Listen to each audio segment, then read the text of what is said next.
Bonjour à tous, bienvenue dans cette nouvelle semaine d'émission Bonjour chez vous. On est super content d'être ensemble, d'être avec vous pour parler d'un super thème. Alors je sais, c'est peut-être pas le thème le plus glamour de la semaine, mais comment trouver sa place dans l'église locale, c'est une vraie question. Pour certains, c'est évident, pour d'autres, c'est beaucoup plus difficile. Eh bien, on aborde ce sujet très intéressant avec Aurélie et notre invité que nous avons le plaisir d'accueillir toute cette semaine, le pasteur Sostène Makita. Bonjour. Bonjour Evelyne, bonjour Aurélie. Salut Aurélie. Ça va? C'est cool, l'église locale. L'église locale, mais oui, moi j'aime. Ça peut être glamour aussi. Ça peut être glamour, c'est vrai. On peut voir ça comme ça. Pasteur Sostène, tu es le pasteur de l'église En Action d'Argenteuil. En Action. Combien d'années que tu es pasteur dans cette église? Ça fait maintenant un peu plus de 7 ans. Wow. J'ai démarré en 2016 officiellement, 2016 officiellement. Et Voilà. merveilleux. 2015, ça fait quoi? Oui, ça fait 8 ans, 16 ans. 2015. Ça fait... 2016. Ouais, alors 2016 ça fait 7 ans. officiellement. C'est ça, on est pas mal là-dedans. Ouais, moi je lis la Bible, je suis pas fort en maths. On peut pas être bon partout. Non, non. On est super content de t'avoir avec Merci. nous. En tout cas, si je devais te présenter, moi j'utiliserais le mot érudit de la parole. Tu aimes la parole, tu la connais, tu aimes la partager. Et j'aime la façon dont tu décortiques les Écritures. Ben moi, en fait, j'aime beaucoup la doctrine. Parce que pour moi, Paul parle de la sainte doctrine. Et il faut la doctrine, c'est-à-dire donner aux chrétiens une vision un peu panoramique. Parce que ça m'a manqué pendant des années. Donc, je m'évertue à prendre souvent des éléments complexes et à essayer de les rendre accessibles. Voilà, c'est ça que j'essaie de faire. Tu le fais très bien, Merci. Et tu vas le faire encore aujourd'hui. On va essayer. Tu vas être notre expert et tu seras expert beaucoup de fois cette semaine, je préviens. Aujourd'hui, tu répondras à la question « Que veut dire créer à l'image de Dieu ?» On va voir que créer à l'image de Dieu, ce n'est pas toujours comme on l'imagine, mais ça recèle une vérité qui a tellement de conséquences, notamment, par exemple, dans le statut de la femme. Ah ouais. Eh ben, dis donc, Ah, là, t'as piqué la curiosité. Ah, ben, je le savais. Il est fort, il est fort. Je le savais. Et Aurélie, on va terminer cette émission avec un témoignage. Oui, le témoignage de Manuela de France. On va voir comment elle a triomphé d'une dépression qu'elle avait depuis 3 ans. Oh, merveilleux. Bon, Aurélie, on reste avec toi puisqu'on commence cette belle émission pour savoir comment trouver notre place dans l'église locale avec la pensée du jour.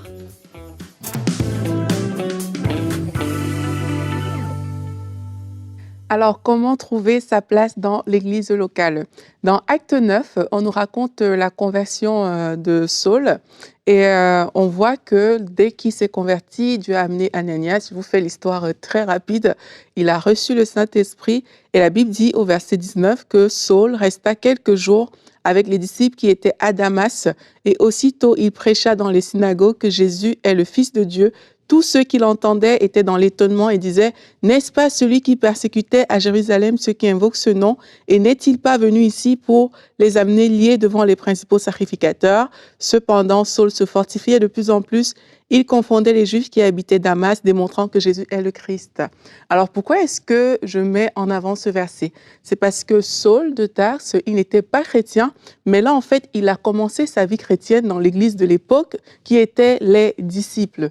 Et là, il y a plusieurs choses qu'il a fait qui peuvent nous encourager aujourd'hui par rapport à notre église locale.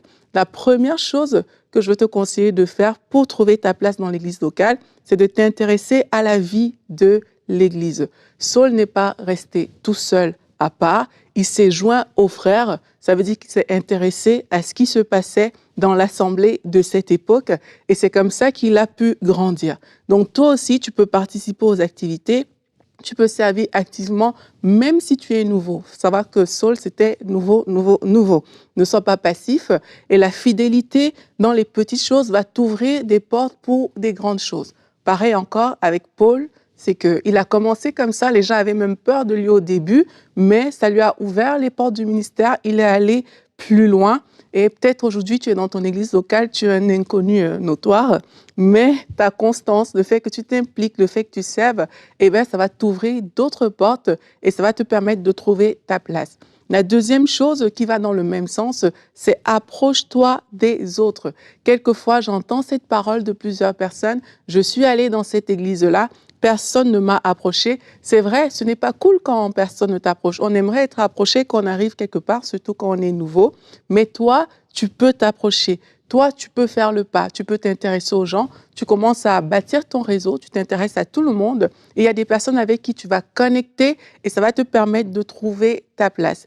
Et la dernière chose aussi que je veux partager avec vous aujourd'hui, c'est d'être patient parce que trouver sa place ne se fait pas forcément du jour au lendemain. Et c'est pour ça qu'il faut être au bon endroit. Il faut être sûr que c'est le Saint-Esprit qui t'a conduit dans cette église locale-là. Parce que parfois, c'est pas toujours évident de trouver cette place.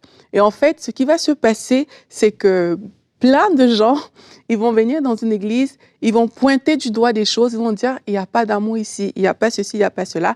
Mais la bonne nouvelle, c'est que quand tu constates qu'il n'y a pas quelque chose dans une église, probablement tu es la solution à cette chose-là. Donc le but, c'est pas de partir, mais c'est de rester et de dire, dans cette église, peut-être ma part serait d'apporter une pierre pour que cette chose que j'ai constatée change.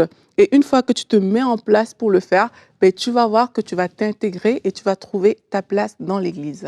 Merci Aurélie, très belle pensée.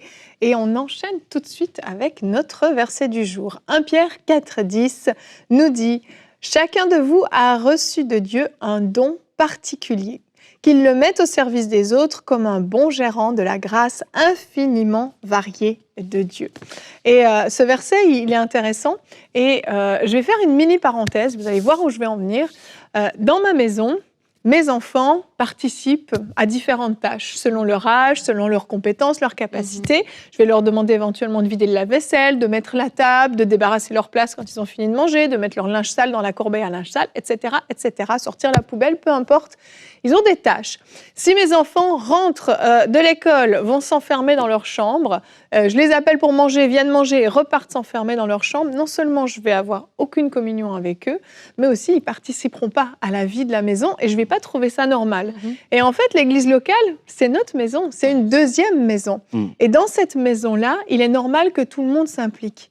Et parfois, là où on se limite dans l'implication dans l'église locale, c'est qu'on se dit, moi j'ai un appel, j'ai une destinée, et mon couloir, c'est ça. Et donc, faire l'accueil à l'entrée de l'église, ça n'a rien à voir avec mon couloir.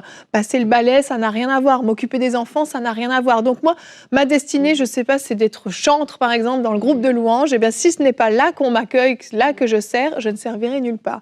Et c'est toute une erreur, en fait. Mes enfants ne seront peut-être pas cuisiniers, mais c'est normal qu'à un moment donné, ils apprennent à cuire des pâtes et à se faire à manger.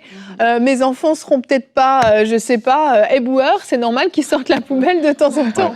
En fait, en servant, on apprend. Et on est en train de se former pour entrer dans notre destinée. Et quand on a ce regard-là, on comprend en fait, OK, l'Église est ma maison. Et ce que je fais, ces talents que Dieu m'a donnés, Dieu veut les aiguiser, Dieu veut les développer dans le service. Et j'ai envie de dire, mais peu importe finalement le service, tant qu'on le développe. Et à un moment donné, Dieu va nous faire rentrer dans notre couloir. Ce que tu dis là, Yevine, montre à quel point que servir Dieu, c'est d'abord un état d'esprit. Oui. C'est d'abord un état d'esprit. Dieu nous sauve et dans le cas de ce salut, nous sommes invités aussi à vraiment servir, mais ça vient d'abord d'un état d'esprit. Il y a ce passage de Pierre qui dit à ceci, ajoutez cela, etc., pour dire qu'on commence toujours de quelque part. C'est ça. On oublie que c'est souvent, moi je l'ai observé, mais lorsqu'on dit par exemple, Seigneur, voilà, même quand on a reçu un appel, on se dit, Seigneur, il m'a appelé pour la parole, etc. Oui, mais ce qui va te former pour la parole va commencer dans ces petites choses-là. Oui, tout à fait. Et c'est ça qui va être... par exemple, un ministère pastoral, c'est pas juste prêcher, c'est pas juste saluer les gens, mais c'est tout un ensemble de choses qui nous permet de finalement avancer. Et je pourrais dire quelque chose là-dessus sur le service dans l'Église, c'est que c'est souvent, lorsqu'on est dans un service dans l'Église, que c'est souvent dans ce service-là, on peut s'impliquer sur plusieurs choses, mais c'est souvent, il y a un moment donné devant Dieu où nous allons découvrir vraiment ce que Dieu veut pour nous. Ce que Dieu veut pour nous. Et l'autre chose, notamment, c'est par exemple, dans le choix du conjoint, une fois, j'avais abordé ce thème-là, mais ouais, par exemple, quand on veut se marier, on cherche la personne, tout ça, mais souvent, j'en conseille aux gens, commence à servir Dieu, engage-toi dans un service. Il y a de fortes chances que là où tu sers Dieu, tu trouves la personne qui correspond à à tes aspirations, quoi. Mais si tu es juste là à attendre, non, il faut s'engager dans un service, et ça, c'est un état d'esprit, quoi. Tout à fait. En fait, il y a aussi le principe de la fidélité, c'est aussi de ça qu'il s'agit. C'est que c'est la fidélité dans les petites choses qui donne accès aux grandes choses. Ouais. La fidélité dans les choses d'autrui qui donne accès aux choses qui sont à toi. Et ça, quelquefois, on ne le comprend pas. C'est pour ça qu'on va dire, ben moi, voici mon appel, voici. Mais en fait, quand tu comprends que c'est quand tu es fidèle dans les choses d'autrui que toi-même, ça va arriver aux tiennes. Mais là, quand tu es quelque part, ton premier réflexe, c'est pas de penser à toi. C'est comment je vais faire pour être fidèle, en fait, dans cette maison, à cet endroit, dans mon église locale. Et alors que tu es en train de marcher sur ce principe de la fidélité, tu vas voir que sans que tu ne cherches, parce que c'est Dieu qui l'a dit, c'est comme ça que ça va se faire, sans que tu ne cherches quoi que ce soit, ben, il y a des choses à toi qui vont venir. Il y a ton appel à toi qui va venir. Il y a des lumières qui vont s'ouvrir comme ça qui vont venir. Il y a des solutions à toi qui vont venir. Tout simplement parce que le principe de la fidélité est actif, parce que c'est la parole de Dieu. Donc, c'est aussi des aspects comme ça qu'il faut prendre en compte, c'est de se dire, moi, je suis fidèle à quelque chose qui me semble aujourd'hui être à autrui, parce que je dis ça comme ça, parce que la maison de Dieu, c'est pour nous tous, tu vois. Il y avait, lorsque j'étais jeune chrétien, on avait reçu un pasteur américain, il m'a toujours marqué, il s'appelait Eddie Washington, pour dire à quel point il m'a marqué. C'est un homme qui n'avait pas beaucoup de talent de son point de vue. Mais quand il a donné son cœur au Seigneur, il voulait vraiment servir Dieu, et il avait compris ce passage de Ecclésiaste 9 qui dit « Tout ce que ta main trouve à faire, fais-le ». Alors il s'est mis lorsque les musiciens allaient pour évangéliser dans la rue, lui il se faisait une fierté de porter le sac des musiciens, pas parce qu'il voyait les musiciens, mais parce qu'il voyait comme un service pour Dieu. Et il disait qu'une fois, il était dans l'église, il était en train de faire le ménage, et il y avait un papier là qu'il voit par terre, et il va le ramasser et le jeter à la poubelle, et il entend une voix derrière qui lui dit merci. Il se retourne, il n'y avait personne. C'était simplement Dieu qui lui disait, tu sais, même dans ces petites choses-là, je suis là, je te remercie. Et cette histoire, ça m'a vraiment frappé tout le long de mon ministère pour comprendre que Dieu apprécie même les plus petites choses, quoi. Ça commence toujours par les petites choses. Tout ce que ta main trouve à faire, fais-le. Même si tu ne comprends pas, même si c'est pas ce qui te plaît. Mais c'est ça qui va aussi te former, parce que dans le service, Dieu nous forme. Amen. Dieu nous forme, ne serait-ce qu'à travailler avec les autres, parce que plus tard, dans ton ministère, tu seras confronté aux autres, etc. Donc, et c'est ça, tu auras besoin de ces petites choses que d'autres feront, tu vois. Moi, je trouve que, à la limite, même, c'est dangereux de commencer par le bout. Voici ce que Dieu m'appelle à faire, et puis je vais directement le faire sans avoir reçu cette formation préalable, parce que la réalité aussi, c'est que seul, on va pas trop loin, on a toujours besoin des autres. Et si on n'a pas semé cette chose-là ailleurs, dans l'Église, dans la vie des autres, mais il sera difficile que à ton tour, que d'autres personnes puissent le semer. On est aussi plus crédible. Hein. On est aussi plus crédible. Ça aussi, il faut le comprendre, parce que vous êtes un prédicateur, vous montez sur l'estrade, l'église vous voit, vous n'avez jamais rien servi, non, vous n'êtes pas crédible. C'est vrai. Il y a un moment donné, c'est aussi une crédibilité qu'on gagne, et c'est aussi une compréhension qu'on gagne aussi quand on sert Dieu, souvent dans les coulisses. Et moi, je conseille souvent les gens, même dans les coulisses, parce qu'il y a les ministères qui sont en vue, la louange, la prédication, j'en sais rien, tout ce qui peut être vu, mais il y a aussi ce ministère qui se fait souvent dans les coulisses, et Dieu est dedans et Dieu regarde. Vraiment. Alors pourquoi on parle de service? Vous allez dire, mais où est le rapport avec trouver ma place dans l'église locale? En fait, le lien est là. C'est dans le service qu'en fait vous allez trouver votre place, vous allez trouver votre rôle, et vous allez vous épanouir dans votre église locale. Et on enchaîne avec toi, Sostène. On va passer à notre rubrique Réponse d'expert. Que veut dire créer à l'image de Dieu?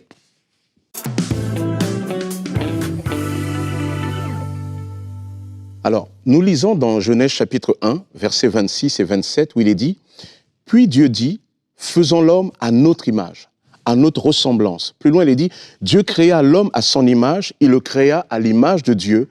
Il créa l'homme et la femme. » La création, le fait que l'homme soit image de Dieu est une particularité, on va dire, de l'anthropologie biblique. Alors, anthropologie, c'est-à-dire tout ce qui concerne l'homme dans la Bible.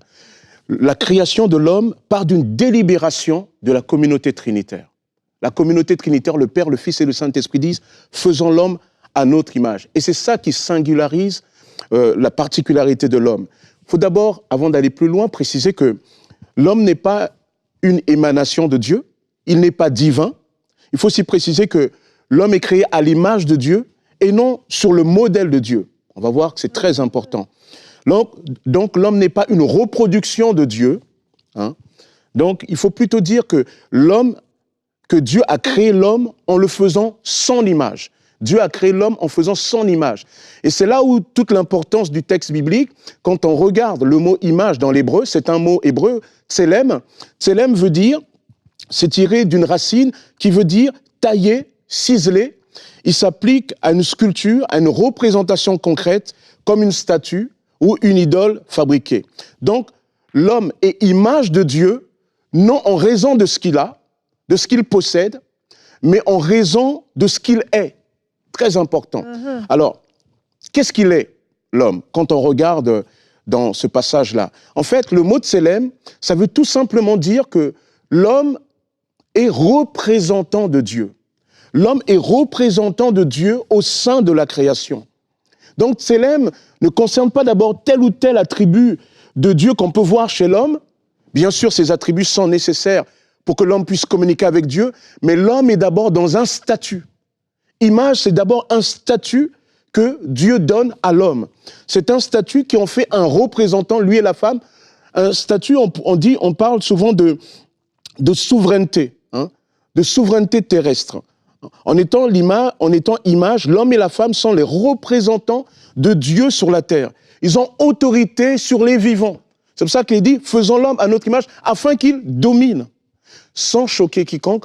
En fait, quand on parle de l'image de Dieu, quand on dit que Dieu a fait l'homme à son image, en fait, littéralement, on pourrait dire que Dieu a fait l'homme, Dieu, au sein de la création. C'est pour cela que dans l'évangile de Jean, au chapitre 10, Jésus dit même, mais l'Écriture ne dit-il pas que vous êtes des dieux? Dans le psaume 8, il est dit, qu'est-ce que l'homme pour que tu te souviennes de lui? Et le fils de l'homme pour que tu prennes soin de lui? Tu l'as fait de peu inférieur à Dieu et tu l'as couronné de gloire et d'honneur. Tu lui as donné la domination sur ce que tes mains ont fait et tu as tout mis sous ses pieds. Waouh! Donc l'homme n'est pas une créature comme n'importe quelle autre créature dans la Bible. L'homme est représentant de Dieu. Alors, souvent, même le mot représentant peut être un peu difficile, mais il y a un mot qu'on connaît tous, c'est le mot ambassadeur. On pourrait dire que l'homme est ambassadeur de Dieu au sein de la création. C'est-à-dire que l'homme vient, au milieu de la création, représenter Dieu dans sa gouvernance. Et ça, c'est important. C'est-à-dire que toi et moi, nous avons été créés pour gouverner. Nous avons été créés pour gouverner et pour gouverner, nous avons besoin d'être connectés avec Dieu. Et ici, la notion donc de statut, de représentation est importante, hein, avant d'abord de parler de ce que l'homme a, mais ce qu'il est, cette notion de statut est importante. Pourquoi? Parce qu'il nous permet de comprendre la dépendance de l'homme vis-à-vis de Dieu. Par exemple, un ambassadeur ne peut pas représenter son pays s'il n'est pas connecté à son gouvernement, s'il n'est pas connecté à ses dirigeants, s'il n'est pas connecté à son président, à son roi, à sa reine, ou par exemple à un premier ministre, chef de gouvernement. S'il n'est pas connecté, alors il ne peut pas représenter Dieu. Ça montre tout de suite que l'homme, dans sa destinée, il est destiné à être connecté avec Dieu. Il n'y a pas de destinée glorieuse de l'homme sans considérer que l'homme a besoin d'être en relation avec Dieu. Autrement dit, si tu veux rentrer dans la destinée de Dieu pour toi, tu as d'abord besoin de retourner, de revenir à Dieu, de te connecter à lui. La deuxième importance sur l'image de la représentation, il nous permet de comprendre pourquoi l'homme sans Dieu est comme une créature perdue. Mais là, je l'ai dit encore tout à l'heure, un ambassadeur, s'il n'est pas connecté, alors il est un peu comme un ambassadeur qui se balade ici et là, mais connecté à aucune chancellerie. C'est un peu le vide que le philosophe Pascal parle. Il dit qu'il y a dans le cœur de l'homme un vide que Dieu seul peut combler. L'homme sans Dieu, c'est comme un téléphone sans réseau. Tu as peut-être le dernier iPhone, mais tu n'as pas de réseau. Donc ça ne sert à rien. C'est ça. Alors, peut-être tu as du réseau, mais il faut encore que tu aies du bon forfait. Et le forfait, c'est en Jésus. Okay? Donc ça, c'est très important. Être représentant, ambassadeur de Dieu aussi, nous rappelle la dignité de l'homme. Ça veut dire quoi? Nous avons souvent tendance à définir l'homme à partir de ce qu'il est, de ce qu'il possède, quand quelqu'un est riche, quand il a ceci, cela. Mais en fait, la dignité, l'image de Dieu rappelle que le fait que l'homme soit représentant, ça veut dire que même si vous trouvez un homme dans la rue qui est sale, un sans domicile fixe, qui est sale, qui est pauvre, qui n'a pas les moyens, eh bien pour la Bible, il n'empêche qu'il est image de Dieu. Parce que ce qu'il est ne dépend pas de ce qu'il a, de son état du moment, mais il est représentant de Dieu. En France, en 2009, la France avait nommé un ambassadeur, un consul général en Angleterre. Et bien, ce consul général, en 2002, il va faire un accident de cheval, il va devenir tétraplégique. Mais pourtant, il va représenter son pays. Et quand il est là en Angleterre, en représentant son pays, on ne regarde pas son handicap. On le voit simplement comme un représentant. Donc, quelle que soit l'image que les uns les autres peuvent donner de toi, sache que tu es représentant de Dieu. Tu es représentant de Dieu. Quel que soit ce que les gens peuvent dire de toi, tu es une créature digne et tu es représentant de Dieu. Et cette représentation, on pourrait aussi dire que, quel que soit le péché, on le voit quand l'homme pêche, lorsque l'homme pêche, il ne perd pas le fait qu'il est représentant de Dieu. Voilà, c'est pour cela, dans le livre de la Genèse, au chapitre 9, Dieu va dire à Noé, quiconque touchera un homme, il en payera le prix. Pourquoi? Parce qu'il est image de Dieu. Bien sûr, cette image déconnectée avec Dieu est devenue comme une caricature. Mais il a besoin, mais pour autant, l'image n'est pas perdue. Voilà pourquoi l'homme cherche toujours sa créature. Je pourrais aussi dire, et ça c'est peut-être un peu intéressant, tout à l'heure je parlais du statut de la femme. Parce qu'il y a des fois, il faut quand même reconnaître que le christianisme n'a pas toujours aidé à avoir une bonne image du statut et du rôle de la femme. Mais lorsqu'on regarde cette notion d'image de Dieu, déjà, on va voir que dans le texte, il est dit que Dieu créa l'homme et la femme à son image. Ouais. Et si on dit que l'image est rattachée à la gouvernance, ça veut dire que la femme est aussi co-gouvernante de la création. Et trop de femmes, souvent, étouffent leur ambition parce qu'elles ont l'impression que leur seule ambition est d'être à l'ombre d'un homme. Et je crois que nous devons comprendre que Dieu a une destinée propre pour toi en tant que femme. Je le dis pour toutes les femmes, tu es créée à l'image de Dieu, alors ose rêver. Amen. Amen. L'autre chose aussi, en fait, pour terminer, pourquoi l'image de Dieu aussi montre à quel point, lorsque nous péchons d'abord devant Dieu. Parce qu'en tant qu'ambassadeur de Dieu, ce que je fais, quelque part, travaille à la gloire du pays de celui que je représente. Et ce qu'on me fait impacte aussi mon pays. Vous touchez un ambassadeur d'un pays, vous touchez au pays. Quand un ambassadeur se comporte mal, il atteint quelque part l'image de son pays. C'est pour cela que lorsque nous péchons devant Dieu, nous péchons d'abord devant Dieu. Lorsqu'on vous fait du mal, on fait d'abord du mal devant Dieu. Et ça, c'est quelque chose de très important. Et pour terminer, dans le domaine du combat spirituel, David avait tellement conscience qu'il était représentant de Dieu. Lorsqu'il vient devant Goliath, il dit « Tu marches contre moi avec l'épée, la lance et le javelot. Moi, je marche contre toi au nom de l'Éternel, le maître de l'univers, au nom du Dieu de l'armée d'Israël que tu as insulté. » Alors, dans le combat spirituel, tu as été sauvé par Jésus, tu es son représentant, tu as été réhabilité dans ton image, tu es sauvé en Jésus. Alors, quand tu es dans le combat spirituel, réalise que voilà, tu représentes Dieu, quoi. Et Dieu te donne son autorité. Le Seigneur te bénisse. Amen. Merci beaucoup. On t'a fait courir. Ouais, j'ai couru. Mais c'était excellent. Tu as réussi à délivrer ce qu'il y avait à donner. Et merci beaucoup. C'était hyper intéressant. Merci. Et on continue cette émission. On la termine même avec notre rubrique témoignage.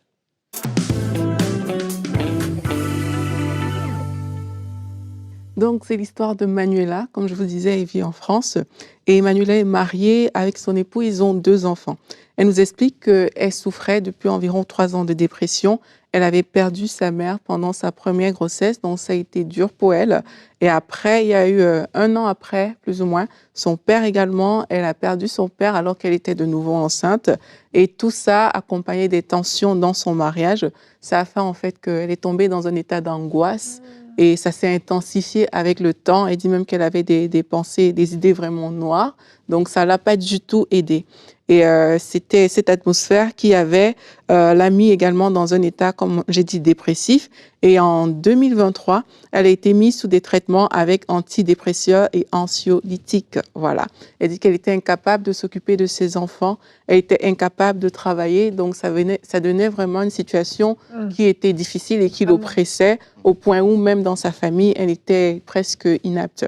Et en été, elle dit que sa sœur, elle est allée voir sa sœur, et elle était prête vraiment à renoncer. Elle renonçait, elle abandonnait. Elle sentait qu'elle prenait ce penchant-là. Mais sa sœur l'a invitée un jour dans une église locale.